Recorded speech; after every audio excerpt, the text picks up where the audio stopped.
মায়ের ভালোবাসা পৃথিবীর সব কিছুর কাছেই হার মেনে যায়। আসসালামু আলাইকুম, welcome to Sharmin Sultana YouTube. কেমন আছেন সবাই? কাছে দূরে যে যেখান থেকে আমার আজকের এই ব্লগটি দেখছেন, আশা করছি আল্লাহর অশেষ রহমতে আপনারা সবাই অনেক বেশি ভালো আছেন। আমি আলহামদুলিল্লাহ ভালো আছি। চলে আসলাম আবারও নতুন দিনের আরও একটি নতুন ব্লগ নিয়ে।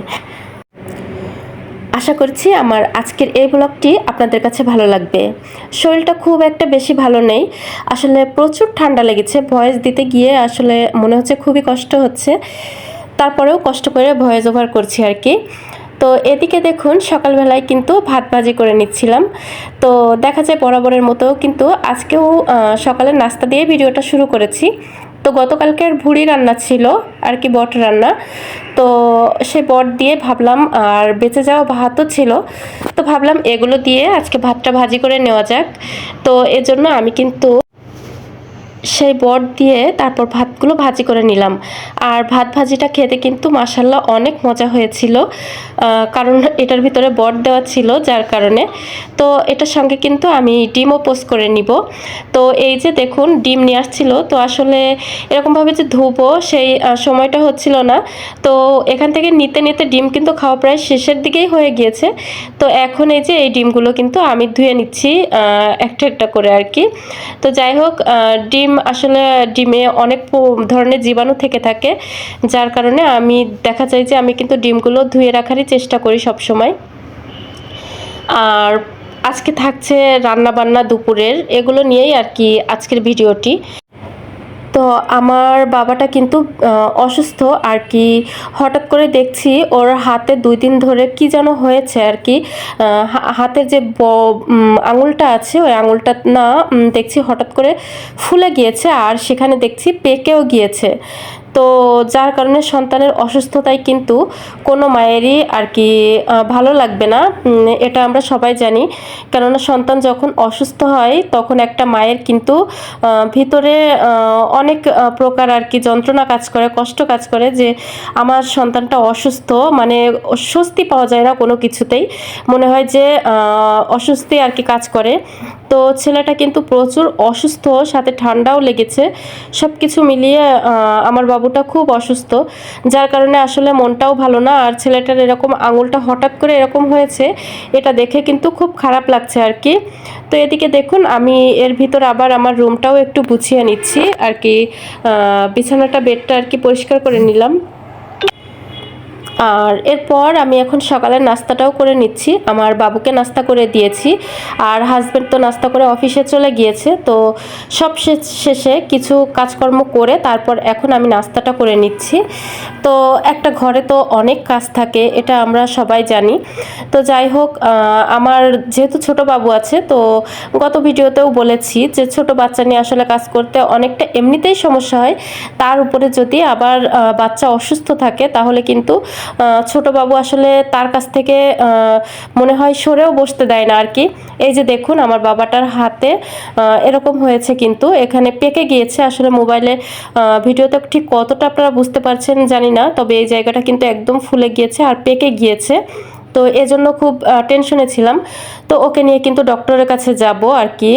ওর আব্বু অফিস থেকে বের হবে, আর আমি এদিকে আমার কাজকর্ম সেরে দেখা গিয়েছে 10টা-11টার দিকে কিন্তু বের হয়ে চলে যাব আর কি ডক্টরের কাছে। দেখিয়ে ইমার্জেন্সিতে নিয়ে যাব ভাবছি, যে কি অবস্থা, ডক্টর কি বলে।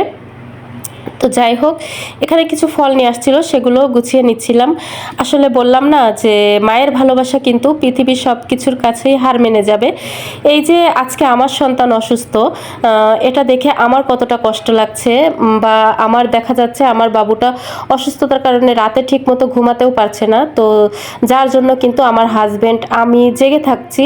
তো এই যে জেগে থাকছি, এটাতে যে কষ্ট হচ্ছে সেটা কিন্তু নয়, তবে আমার বাবুটা যে অসুস্থ এটাই কিন্তু কষ্টদায়ক, এর কারণে আরও বেশি কষ্ট লাগছে।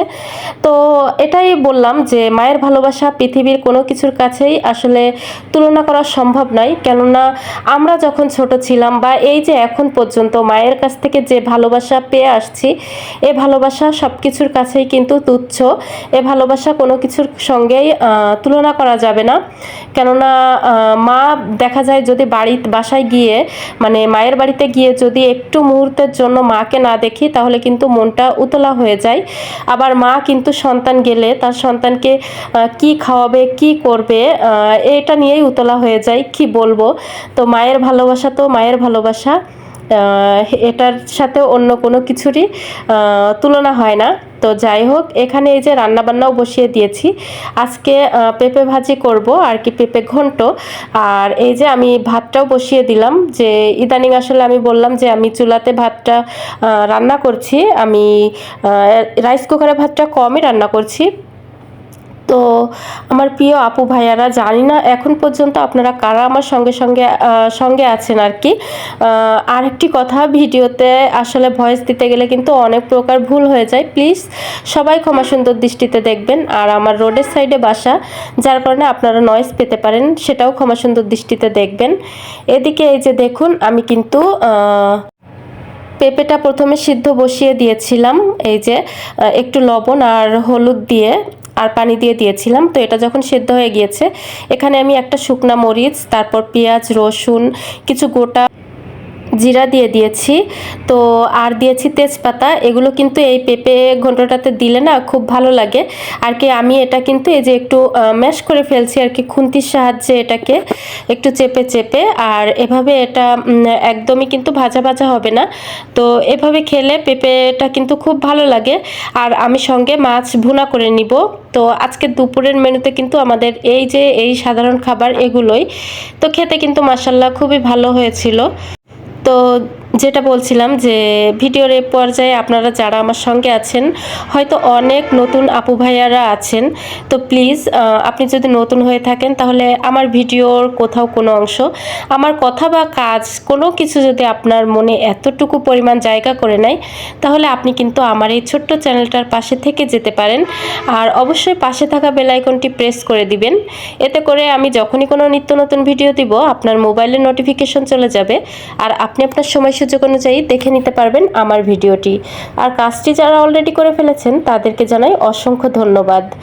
আসলে আজকে ভয়েস দিতে খুবই কষ্ট হচ্ছে, আসলে ঠান্ডা লাগলে না মনে হয় যেন ভয়েসটা আটকে আসে আর কি, কথা মনে হচ্ছে বের হচ্ছে না, নাক বন্ধ হয়ে আছে। তো তারপরেও ভিডিও যেহেতু দিচ্ছি, তো ভিডিও রেগুলার না দিলেও আসলে সমস্যা হয়ে যায়। তো চেষ্টা করছি ভিডিও রেগুলার করার জন্য। তো আশা করছি আপনারা সব সময় আমার পাশে থাকবেন, আমাকে সাপোর্ট করবেন। আর আমার বাবাটার কিন্তু এখন ওকে নিয়ে যাব, আর ওর হাতটা কিন্তু ডক্টর আর কি ওই জায়গাটা না কেটে দিয়েছিল, ইমার্জেন্সিতে যেহেতু নিয়ে গিয়েছিলাম।